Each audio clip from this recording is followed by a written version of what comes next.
வீரமங்கை வேலுநாச்சியார பிரிட்டிஷாரோட படை துரத்திட்டு வருது. சிவகங்கை மாவட்டம் கொல்லங்குடி அருகே இருக்க அரியாக்குறிச்சியில இருக்க காட்டுக்குள்ள தனது படைகளோட தப்பிச்சு போயிறாங்க வேலுநாச்சியார்.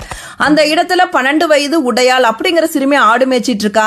அந்த இடத்துக்கு பிரிட்டிஷாரோட படை வராங்க. படை தளபதி அந்த சிறுமி கூப்பிட்டு, நீ வேலுநாச்சியார பார்த்தியா, அவங்க எந்த பக்கம் போனாங்கன்னு சொல்லு அப்படின்னு கேட்கிறாரு. அதற்கு அந்த சிறுமி, நான் வேலுநாச்சியார பார்த்தேன், ஆனா எந்த பக்கம் போனாங்கன்னு உங்ககிட்ட சொல்ல முடியாது அப்படின்னு சொல்றா. இதை கேட்ட படை தளபதிக்கு பயங்கரமான கோபம் வருது. நீ இப்ப சொல்லல, உன்னை 2 கூரா வெட்டி போட்டுருவேன்னு சொல்றாரு.